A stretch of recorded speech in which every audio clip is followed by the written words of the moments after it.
Si vous êtes ici, c'est que vous avez la volonté de prendre soin de votre couple, que vous avez envie d'une relation épanouissante, dénuée de tensions quotidiennes et sur laquelle vous pouvez vous appuyer. Alors après l'écoute de cet épisode, filez découvrir Save Your Love Date, des outils de communication pour vous accompagner tout au long de votre vie à deux. Envie de vous engager sereinement et durablement? Envie de donner à votre amour une nouvelle énergie? Envie de vivre de vrais moments de qualité à deux? Les rendez-vous Save Your Love Date sont faits pour vous. À découvrir sur saveyourlovedate.fr.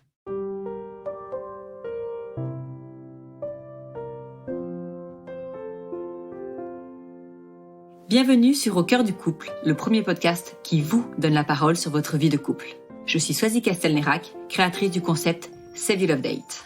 Je suis Marie-Lise Richard, psychologue spécialisée en thérapie de couple. Sur ce podcast, nous échangeons chaque semaine avec vous sur les problématiques, les doutes, les obstacles que vous rencontrez dans votre vie de couple.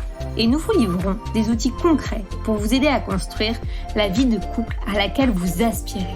Nous sommes heureuses d'être là pour vous inspirer, vous guider, vous bousculer aussi peut-être. Mais ne l'oubliez pas, vous êtes les premiers acteurs de votre couple.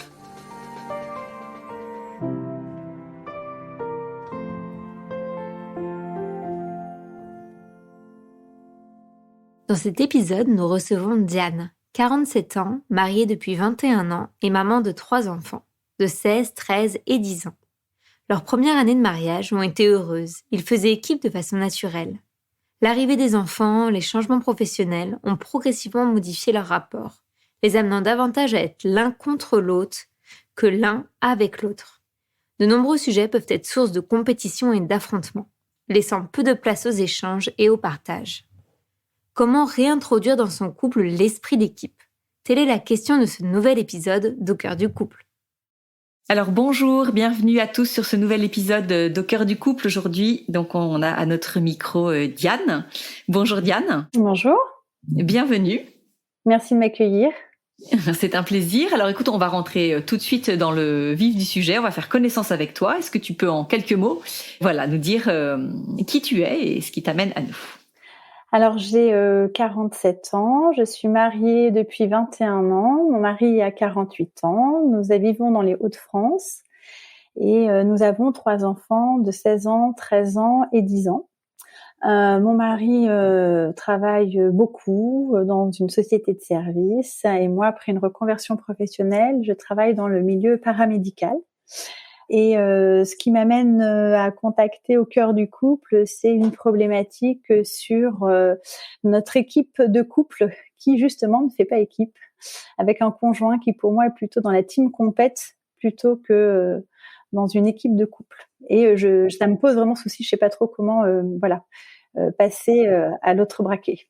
On espère pouvoir t'aider. C'est vrai que c'est une problématique qu'on a souvent rencontrée dans les appels à témoins qu'on peut lancer avec parfois des personnes qui voulaient pas forcément témoigner. Donc écoute, on est ravis que toi tu aies accepté parce que je pense que ça va parler à beaucoup ce que tu vis. Est-ce que déjà tu peux nous dresser un portrait de ton couple? Alors nous nous sommes rencontrés assez jeunes. Moi j'avais 21 ans, lui 22 ans. Pendant nos études supérieures. On s'est fiancés à 24 ans, mariés à 26 ans. Et nous avons vécu ensemble sans enfants pendant 7-8 ans à peu près, dans une vie de couple assez fusionnelle et assez autarcique. Puisqu'on était dans des petites villes de province sans forcément de famille à côté ni d'amis de notre âge.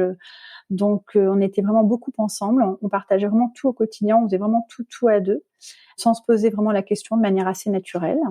Et puis ensuite, à la naissance de notre fille aînée, la répartition des tâches, elle s'est un petit peu inversée, s'est un petit peu changée, notamment dans le quotidien.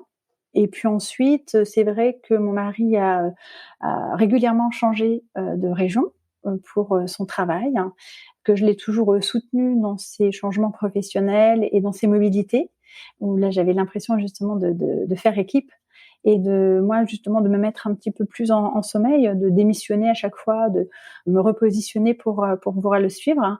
Et puis deuxième enfant, troisième enfant, et avec ces naissances et puis avec ces changements de lieu, c'est vrai que j'ai toujours considéré qu'au début je devais lui donner le maximum de temps pour qu'il puisse s'investir professionnellement pour réussir ses prises de fonction et me mettre un petit peu en retrait pour ensuite pouvoir essayer de retrouver un équilibre peut-être entre nous. Et j'ai eu le sentiment que cet équilibre, en fait, revenait pas. Et ça c'est cet esprit un petit peu de pas forcément faire équipe. Je trouve que ça s'est accentué avec les enfants et l'âge grandissant aussi des enfants. Donc, tu as le sentiment que vous êtes passé d'un couple qui faisait, comme tu dis, équipe, où vous étiez l'un avec l'autre, l'un pour l'autre, à un couple qui maintenant est un peu plus en mode l'un contre l'autre?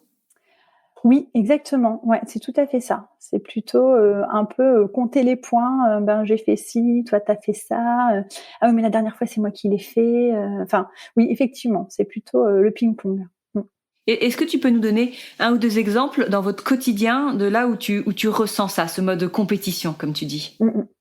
Alors, je le ressens déjà au niveau du vocabulaire, du vocable employé, où donc c'est son mariage, sa maison, sa voiture, mais c'est mon fils quand il écoute pas, c'est ma fille quand elle range pas sa chambre, voilà. Et c'est pas nos enfants, notre maison, voilà. Je le ressens aussi quand sur par exemple un repas ou un dîner, on met un petit peu en compétition la réussite des plats entre les uns et les autres. Quand on parle aussi parfois de de nos études à nos enfants, il met en avant son bac scientifique alors que moi j'ai fait un bac ES, et donc c'est forcément moins bien, même si j'ai eu la mention et pas lui, mais donc voilà, c'est des petites choses comme ça qui peuvent titiller, alors qu'on peut aussi prendre sur le ton de l'humour, sauf que c'est tellement fréquent et c'est tellement pour tous les sujets que en fait je j'arrive pas à prendre de recul sur ce qui est dit, quoi. Et ça, tu arrives à lui exprimer ce que tu ressens par rapport à ça? Alors oui, bien sûr, je lui ai déjà dit plusieurs fois, et dans ces cas-là, il me rétorque que c'était de l'humour et que j'ai pas d'humour, ou alors que j'ai un besoin de reconnaissance et que c'est en fait, j'ai le sentiment que le problème vient de moi dans ces cas-là. Voilà, il se questionne pas, il se repositionne pas pour dire ah oui, là peut-être qu'effectivement c'était maladroit, ou là je me désolidarise de ma femme, quoi. Et quand tu exprimes ça, ce que tu ressens, tu le fais dans un moment, tu vois, sur le vif, dans un moment un peu d'énervement, d'agacement, ou est-ce que c'est déjà une conversation, un sujet que vous avez tous les deux abordé de façon apaisée, tu vois, autour d'un vrai moment où vous n'avez parlé que ça, où tu as pris le temps de dire ce que tu ressentais, où tu as pu donner des exemples, tu vois, est-ce que vraiment vous avez eu un vrai temps d'échange, ou c'est juste en mode comme ça sur le vif et peut-être un peu conflictuel? Alors c'est vrai que c'est beaucoup sur le vif. Je reconnais, c'est beaucoup à chaud. Je suis beaucoup dans l'action-réaction. Cependant, j'ai quand même eu des moments où j'ai pu le dire aussi de manière apaisée, en revenant, voilà, sur des situations et des exemples très précis. Mais c'est resté un peu lettre morte, où justement il me reproche de me dire voilà, si tu te mets à compter, moi aussi je peux compter ci, je peux compter ça. Donc j'ai pas vraiment, même à froid, j'ai pas vraiment trouvé d'écho à cette discussion, à ce que je posais. Ouais, tu te sens pas comprise. Oui, exactement. Ouais, tout à fait. C'est ça. Et quand il te dit tu as un besoin de reconnaissance, c'est pour ça que tu prends mal ça. Qu'est-ce que ça t'évoque? Est-ce que tu penses qu'effectivement, alors on a tous un besoin de reconnaissance, mais est-ce que toi tu penses que tu as un besoin un peu plus fort, un peu plus exacerbé par exemple? Est-ce que ça te parle quand il te dit ça? Alors oui, c'est vrai que ça me parle. C'est vrai que je pense qu'effectivement, j'ai aussi un besoin de reconnaissance, c'est certain. Surtout que j'ai eu le sentiment vraiment d'avoir fait beaucoup d'efforts. Comme je le disais, j'ai vraiment eu le sentiment de m'être beaucoup adaptée, de m'être mise en retrait parce que je considérais que par exemple sa carrière, parce qu'il faut pas se leurrer, hein, même si on a le même diplôme entre un homme et une femme, les carrières malheureusement aujourd'hui sont pas encore tout à fait identiques, et les niveaux de salaire non plus. Et donc du coup, j'ai vraiment eu le sentiment d'avoir fait ces efforts. Donc oui, j'attends effectivement forcément de la reconnaissance, ou en tout cas, c'est pas de la reconnaissance, du soutien, en fait, d'être simplement soutenue. Et quand c'est à mon tour d'avoir besoin, ce qui a été le cas quand je me suis reconvertie professionnellement, j'aurais aimé qu'effectivement il soit là aussi pour faire équipe et qu'ils me soutiennent par voilà une plus grande disponibilité, une prise en charge du quotidien plus forte, hein, puisque lui n'a pas du tout changé son rythme de vie ni son rythme de travail en fait. Ouais. Alors que toi, tu avais davantage besoin Exactement. qu'il soit présent, qu'il s'investisse. Est-ce que c'est des choses que tu exprimes? Est-ce que tu lui dis ce dont tu as besoin, là où tu l'attends? Est-ce que, tu vois, c'est des conversations que vous avez? Dire, voilà, là, le rythme même rien que pour la semaine à venir, j'ai une semaine chargée. Est-ce que je peux te demander ça? Est-ce que là, c'est possible pour toi de te libérer? Est-ce que c'est quelque chose que tu exprimes ou tu as tendance à te dire, il doit le deviner, ça doit venir de lui? On est un couple, il me connaît, il doit ressentir, il doit comprendre, sans que j'ai besoin de lui dire. De quel côté tu te places? Alors, j'ai procédé en fait, j'ai vécu les deux périodes. Effectivement, il y a une période, j'étais dans cette phase-là où je considérais que il devait savoir. Parce qu'effectivement, on vit ensemble depuis longtemps, on se connaît bien, et que ça me paraissait tellement naturel et tellement, naturel, quoi. Et en fait, j'ai compris qu'on n'était pas câblés pareil. Et donc là, effectivement, je me suis dit, il faut lui dire, quoi. Et quand je lui dis, mais il me dit, mais attends, mais tu me demandes trop de choses là. Il me dit, mais attends. Et puis il pense que c'est tout de suite. En fait, non, c'est pas tout de suite, mais je vais lui déposer en fait ce dont j'ai besoin. Et je le sens un peu acculé, quoi. J'ai l'impression que voilà, que c'est trop. Alors j'ai adopté aussi une autre technique. J'essaie de faire des plannings, enfin d'avoir une rencontre le dimanche où on regarde la semaine à venir. On se prend les agendas. Je sais qu'il procrastine toujours, il redoute ce moment-là parce que c'est le blues du dimanche soir et qu'il n'a pas envie, etc. Et pour moi, c'est capital pour pouvoir en fait nous organiser. Et c'est comme ça que, par exemple, j'arrive à lui caser de temps en temps une conduite pour l'un des 3 enfants. Mais voilà, c'est moi qui vais à la charge, c'est moi qui porte le sujet, c'est voilà. Et il y a des fois, j'ai l'impression de tout porter, de tout traîner. C'est vrai aussi pour l'organisation des vacances, typiquement, où là aussi, on fait pas du tout équipe, notamment pour des vacances d'hiver. Et il a fallu pendant des années et des années que je me batte pour les organiser. Déjà, décrocher la date des vacances qu'il allait poser, c'était tout un show. Ensuite, les réservations. Et au final, tout le monde était content. Mais il fallait que je me batte et que je porte ça. Et c'est vrai qu'il y a des fois, c'est, j'avoue, démoralisant, quoi. Démoralisant. Ouais. Oui, tu te sens pas. C'est ça. Aujourd'hui, t'as pas l'impression que vous faites équipe et qu'il est là pour t'aider, pour mettre en place les projets, pour. C'est ça. Ouais, peut-être il a un côté un peu dans ce que tu sembles dire, en tout cas un peu personnel dans sa façon de vivre. Oui. Je pense qu'il est tellement aussi, alors je sais pas si c'est la cause ou si c'est l'excuse, mais je pense qu'il est tellement focus aussi sur son travail, qui prend une part de sa vie très très importante, et à la fois en termes de pression et en temps aussi matériel, que j'ai le sentiment qu'il n'est plus disponible pour autre chose. Et du coup, non plus pour nous et pour faire équipe, quoi, pour qu'on puisse organiser et notre vie de famille et notre vie à deux.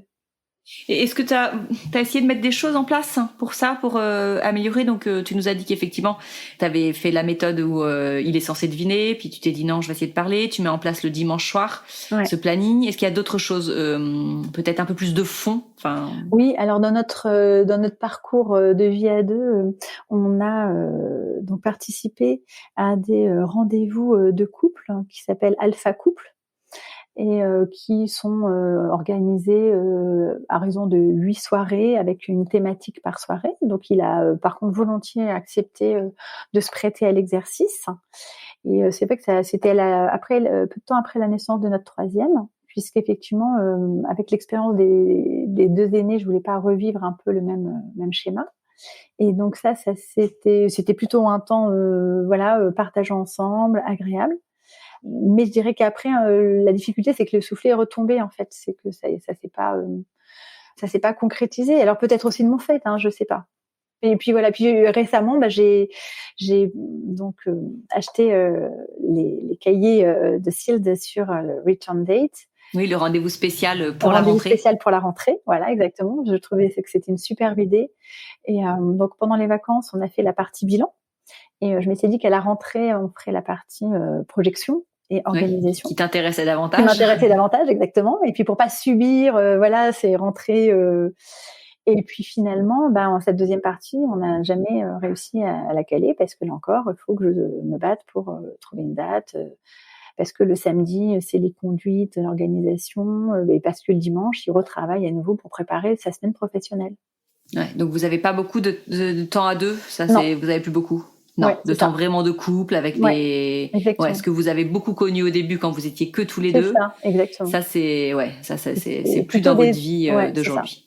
Et c'est plutôt des temps de logistique, et c'est des temps de logistique où en fait on n'est même pas à l'unisson, en fait.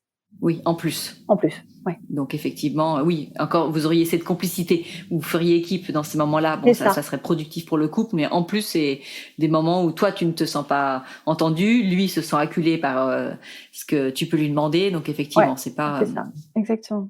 Eh ben, ça me paraît très intéressant comme situation, et je pense que Marie-Lise est inspirée. Elle a beaucoup noté quand tu nous as parlé, donc c'est prometteur. Donc voilà, Marie-Lise, écoute, je te passe la parole.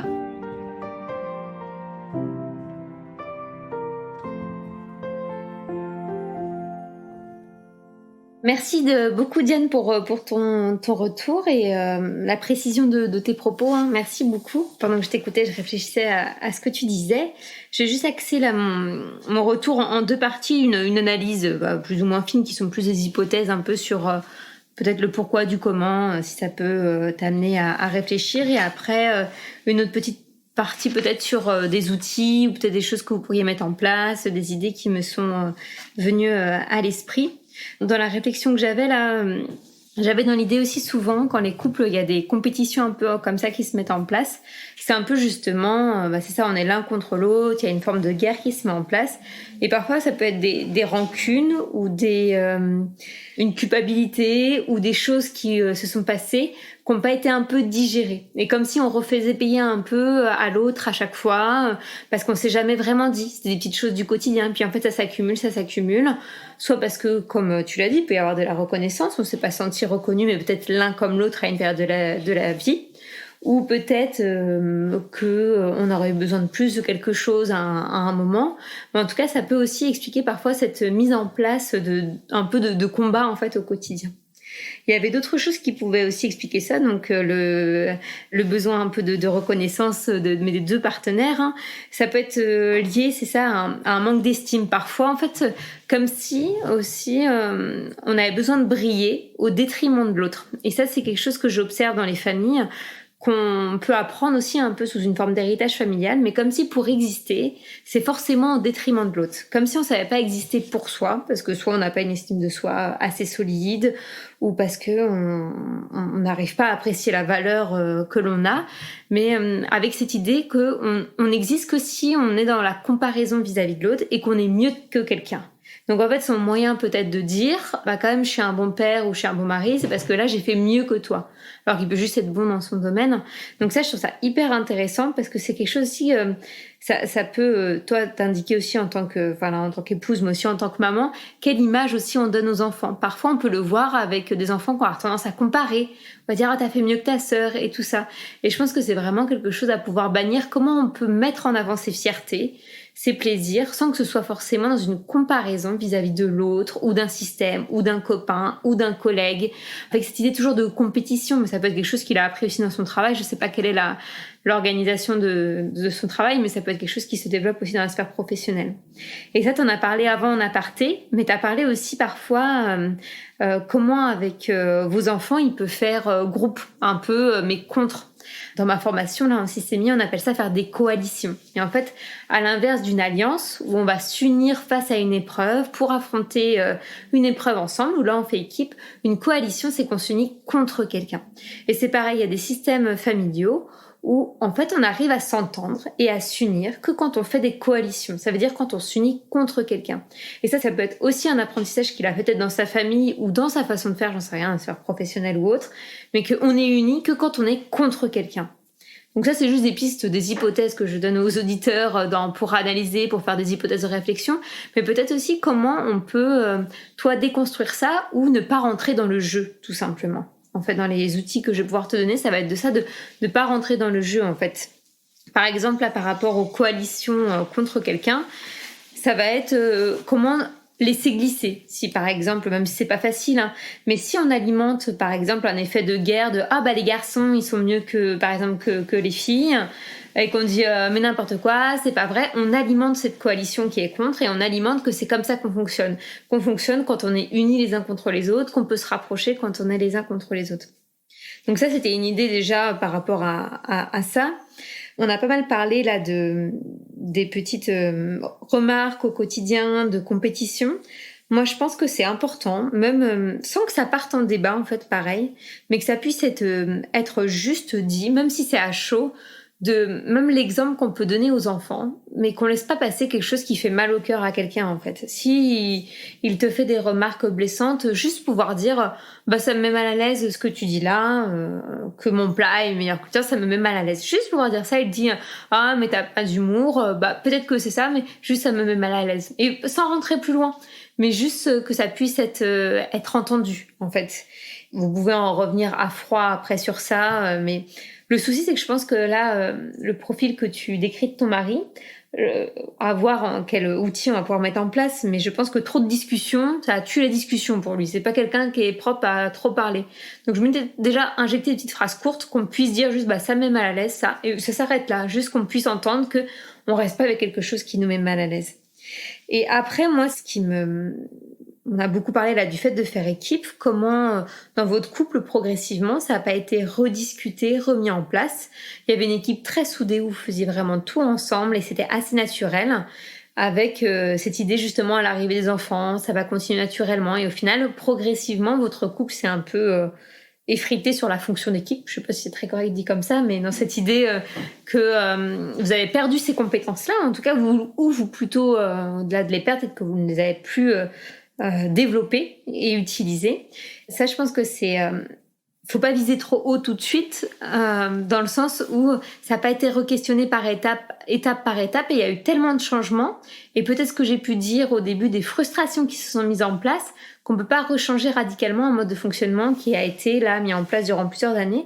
Donc peut-être voir sur quel point vous pourriez refaire équipe, mais j'entends aussi que vous avez très peu de temps, mais je pense, après c'est des propositions, mais par rapport à ton mari, ce que tu peux en dire et comment ça peut vite être électrique, je pense qu'il vaut mieux faire la proposition d'une expérience à vivre ensemble plutôt lancer tout de suite une discussion. Plutôt de lancer quelque chose, de rentrer par la sphère positive. Écoute, c'est vraiment difficile pour moi, où j'ai vraiment envie de repasser du temps avec toi, qu'on puisse sentir qu'on fait équipe, à la fois dans les choses désagréables du quotidien, mais aussi dans les choses plaisantes, sans forcément dire on dysfonctionne, tout ça, mais il faut vraiment qu'on retrouve quelque chose, parce que c'est important pour moi qu'on puisse se retrouver en tant que couple, en tant qu'équipe, qu'est-ce qu'on peut mettre en place, et lui faire au moins 3 propositions. Ce que je pensais pour lancer les choses, que tu dis qu'il est très occupé par son travail, je sais pas si c'est viable ou non, tu nous diras, mais est-ce que même échanger par lui sur son temps de travail, où il est peut-être un peu en mode machine à ce moment-là, sur des choses concrètes, ça pourrait fonctionner. Même par exemple, de lui faire un listing, je sais pas, sur là je pense à des choses qu'on pourrait refaire ensemble. Proposition 1, c'est ça, avec un mail un peu humoristique, mais essayer de changer les voies de communication. Très cher, je ne sais pas, vous pouvez l'appeler tu peux l'appeler par son nom à son poste, en faisant de l'humour. Je vous prie de me répondre dans les plus brefs délais, ou après votre réunion immensément importante, mais vu que le travail est une sphère importante, peut-être que quand il est en version un peu travail, ce sera peut-être plus fluide pour lui de répondre. Donc ça peut être aussi une idée, mais de réfléchir peut-être à 3 propositions qui peuvent être faites, peut-être par exemple 2 mardis par mois, tu vas le chercher à la sortie du travail s'il est très pris, et vous faites quelque chose tous les deux. Commencez par des petites choses qui prennent pas trop de temps, mais au moins déjà pouvoir avoir la sensation de pouvoir vous retrouver et pouvoir formuler à haute voix aussi là on a pu créer un nouveau projet ou monter quelque chose ensemble, que vous puissiez progressivement juste remettre en valeur vos compétences d'équipe. Pourquoi pas même rediscuter amener dans la discussion sur ce qui fait que vous faisiez équipe avant, pouvoir vous remémorer vos compétences quand vous étiez plus jeune. En tout cas, est-ce qu'elles font toujours partie de votre couple, même si ça s'est transformé et que vous les avez pu autant appeler, mais peut-être refaire appel à ça. Mais je pense pouvoir faire des expériences positives avant de relancer une discussion. Ce serait plutôt l'étape 1, faire l'expérience pour le vivre, on va dire, dans votre corps. Et après, dans l'étape 2, plutôt relancer là une discussion. Et là, je pense que pareil pour la discussion, ça peut être un passage par mail de dire bon, ouais, écoute, c'est un peu compliqué pour moi là. J'ai suggéré là peut-être la charge mentale de l'organisation avec ton travail pendant des années, mais là en ce moment c'est trop compliqué. Je te fais des propositions. Est-ce que on prend une femme de ménage un peu plus de temps par semaine pour que je puisse moi me libérer et être plus apaisée. Je vois même il y a des endroits où ils font du batch cooking à domicile. J'essaie de trouver chez moi, mais je n'ai pas trouvé. Mais pour la semaine, pour alléger le quotidien et de dire qu'est-ce que tu penses de ces 3 propositions. Mais là vraiment, moi j'en suis à une étape de ma vie là. Et puis le tourner à l'humour aussi. Et puis qu'il ait juste à répondre par mail. Oui, bonne idée, ça je valide. Et glisser à la fin, comme ça on aura plus de temps pour discuter de trucs sympas ou faire un dîner à 2 un soir dans la semaine, comme j'aurais plus cette contrainte-là. Donc ça peut être une espèce d'étape 2 sur comment l'impliquer aussi dans les choix organisationnels. L'autre chose auquel je pensais, ça peut être plus tard, parce que ça demandera plus de réflexion, mais peut-être une étape 3, comme je parlais peut-être qu'il y a quelque chose qui n'a pas été digéré peut-être, ou des non-reconnaissances, ou des sentiments de culpabilité. C'est un travail qui peut être fait en amont, justement, par échange de mails aussi, ça peut être possible, mais de l'inviter, vous invitez chacun de votre côté à noter les 10 étapes importantes de votre histoire d'amour, que ce soit du début à la fin, et pareil pour lui. Quelles sont pour toi les 10 étapes importantes de notre histoire d'amour? Donc ça, quand vous aurez déjà fait l'expérience que vous pouvez faire de nouveau équipe, pourquoi pas lancer ça? Dire, écoute, c'est notre travail de la semaine, vous lui envoyez le mail le lundi et dire, vendredi, on s'échange nos 10 étapes. Et après, ça peut être l'occasion, lors d'un dîner, de dire, écoute, à nous deux, maintenant, il faut qu'on trouve nos 10 étapes sur les 10 qu'on a chacun énoncées, mais qui font sens pour nous deux. Et là, de faire une liste commune. Donc là, vous faites équipe pour noter ensemble les 10 étapes communes de votre vie qui ont été importantes. Et là, vous échangez chacun sur, qu'est-ce qui fait que pour toi, elle est importante, cette étape? C'était une étape facile, difficile, compliquée? Qu'est-ce qu'elle t'a coûté? Qu'est-ce qu'elle t'a apporté? Et de pouvoir plutôt échanger... Parce que ça peut aussi, parfois, là, tu parlais des groupes alpha ou des carnets qui avaient plus de mal. C'est quelque chose qui peut être fait même sans support. Tu vois, c'est des questions simples qu'on a en tête. Parce que ça peut peut-être aussi le couper, d'avoir un support, de retourner sur quelque chose de plus, je vais pas dire scolaire, mais lié un peu au travail. Donc ça peut être des choses qui peuvent être en fil conducteur au début dans la semaine où chacun y pense. Puis après, lors d'un dîner, ouais. Et puis souvent, en plus, il y a souvent des étapes pour les couples avec qui je l'ai fait ça en thérapie. Il y a des étapes à la fois agréables, que c'est agréable de se souvenir aussi de certains moments, donc ça ramène du bonheur et ça ramène du lien. Puis c'est l'occasion aussi souvent de ramener des étapes plus difficiles. Et je pense notamment à ce que ça t'a coûté tous ces déménagements. Et peut-être de pouvoir l'énoncer à ce moment-là, de pouvoir dire ça a été coûteux pour moi, mais aussi je l'ai fait avec plaisir parce que je pense que c'est ce qui était bon pour nous, pour notre famille, et je trouve qu'on a fait équipe à ce moment-là. De pouvoir aussi remettre du sens, mais dire oui, ça m'a coûté, et peut-être que j'aurais aimé. Je sais pas si tu l'as vu que ça m'a coûté en fait. Et peut-être que parfois ça me travaille. Je sais pas, vous trouverez tous les deux vos mots pour dire ce que vous ressentez, mais voilà, l'occasion de pouvoir verbaliser par rapport à ça. Autre chose auquel je pensais, de pouvoir aussi réussir à s'engager pour toi quand il fait quelque chose, même si c'est pas fait, de pouvoir, un peu comme je disais, de le laisser glisser, et que s'il a dit qu'il le faisait, ou que ça il le prenait, ou si t'as dit ça que toi ce soir, en tous les cas cette semaine, par exemple, je ne sais pas, cette semaine tu ne ferais pas la cuisine 3 soirs dans la semaine parce que là, t'en peux plus, de pouvoir t'y tenir aussi dans les engagements que tu prends. Parfois là, moi je vois beaucoup ça avec les couples que je vois, les femmes disent des choses, je dis les femmes parce que souvent c'est elles qui ont plus la charge ménagère, mais là je vais arrêter, elles râlent beaucoup ou elles expriment leur mécontentement, mais dans les faits elles le font toujours quand même. Et en fait c'est aussi le modèle que l'autre apprend. Il dit de toute façon quoi qu'il se passe, au pire elle râlera beaucoup. Même pour les enfants en fait, ça leur apprend tel modèle que maman elle peut râler ou papa il peut râler, mais au final il dit toujours oui. Par exemple il dit qu'on va être puni, mais au final il dit toujours oui. Donc pouvoir aussi s'y tenir dans les engagements en fait. Voilà à peu près à quoi je pensais. Bon, c'est parti un petit peu dans tous les sens avec quelques étapes clés, mais voilà, j'espère qu'il y aura des choses qui t'auront parlé en tout cas. Et moi j'ai pensé à quelque chose, Diane, aussi en t'écoutant tout à l'heure, c'est réfléchir à la place du merci dans votre couple. Est-ce que vous avez l'habitude de vous dire merci pour les petites choses du quotidien comme pour les grandes choses, tu vois. Par exemple, tu le dis, tous ces déménagements que tu as fait pour lui, ces concessions que tu as eues que tu as faites dans ta vie professionnelle, est-ce que à ces moments-là, il a pris le temps de te dire merci. Lui, l'investissement qu'il met dans son travail et qui peut-être pour votre foyer du coup est source de revenus, vous permet d'avoir un cadre de vie agréable. Est-ce qu'il y a eu des merci posés? Merci pour, je vois que tu consacres beaucoup de temps, beaucoup d'énergie dans ton travail. Eh bien merci parce que je sais ce que c'est du coup pour nous, ce que ça nous apporte. Donc ça c'est pour des grandes choses, mais aussi pour les petites choses. Merci d'avoir fait les courses, merci d'avoir pris le temps de préparer le dîner, merci d'être passé.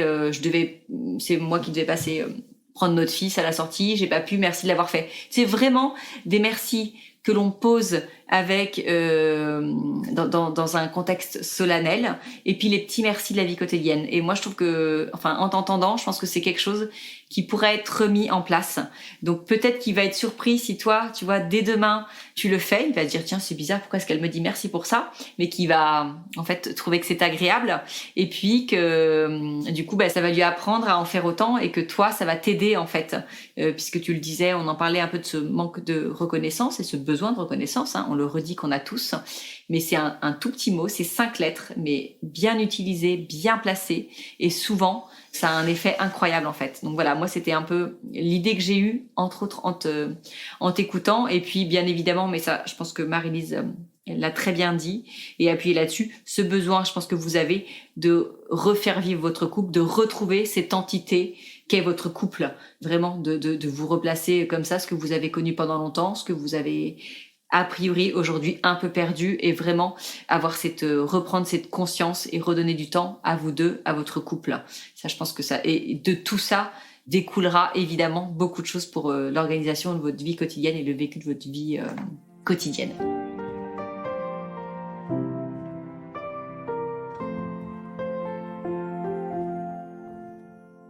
Alors, on a beaucoup parlé. Diane, maintenant, on voudrait que tu nous dises en quelques mots ce que tu ressens après tout ce qu'on a pu te dire. Écoute, sois dit que pour faire écho à ce que tu viens de dire, déjà merci. Merci beaucoup pour toutes ces pépites. Effectivement, je trouve que c'est tout à fait juste tout ce qui a été dit, que ce soit les étapes retracées par Marie-Lise, et effectivement de renouer ce lien d'équipe déjà en le vivant par le corps. Ça m'a fait écho avant d'être peut-être plus solennel et plus conceptuel. Effectivement, de retracer un petit peu, d'avoir une relecture de l'histoire de notre couple avec ces 10 étapes qui font appel à des souvenirs plutôt heureux, et des moments où on a fait équipe. Et puis c'est très très juste, cette histoire de merci, je pense qu'elle est vraiment aussi une clé fondamentale. Effectivement, dans notre quotidien, on perd cette habitude-là parce que tout paraît tellement naturel, alors que non, ça ne l'est pas forcément. La preuve en est. Et je pense qu'effectivement, rien que ça, c'est, en tout cas, ça paraît facile à mettre en place immédiatement, quoi. Voilà, c'est ça. Et c'est vrai que c'est quelque chose, je pense que, enfin, tous ces conseils-là, je pense que c'est des choses que je vais pouvoir essayer de tenter assez rapidement et assez facilement. Donc, merci beaucoup. Merci à toi d'être venue te confier, et vraiment tu nous donnes des nouvelles. Je sais que tu es une fidèle sur nos comptes Instagram, Save Your Love Date et Au Cœur du Couple, donc vraiment viens nous dire, parce que souvent en plus les auditeurs nous demandent après des nouvelles de ceux qu'on a eu au micro, donc on sera vraiment content de pouvoir partager tu vois les effets que ces petites actions, ces petites choses vont avoir dans votre quotidien. En tout cas, belle continuation à vous deux, et puis merci à tous pour votre écoute, votre fidélité. N'hésitez pas à aller nous mettre des étoiles, un petit avis sur Apple Podcast pour nous aider à grandir encore, et puis à pouvoir rayonner encore davantage. Merci à tous et à très bientôt.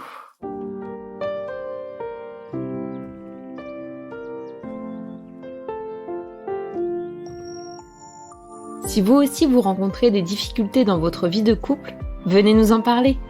Laissez-nous un message sur aucoeurducouplepodcast@gmail.com ou via Instagram sur la page Au Cœur du Couple. Nous sommes là pour vous. Merci pour votre écoute, et n'hésitez pas à vous abonner, à partager et à nous mettre des étoiles. Et n'oubliez pas, vous êtes les premiers acteurs de votre couple.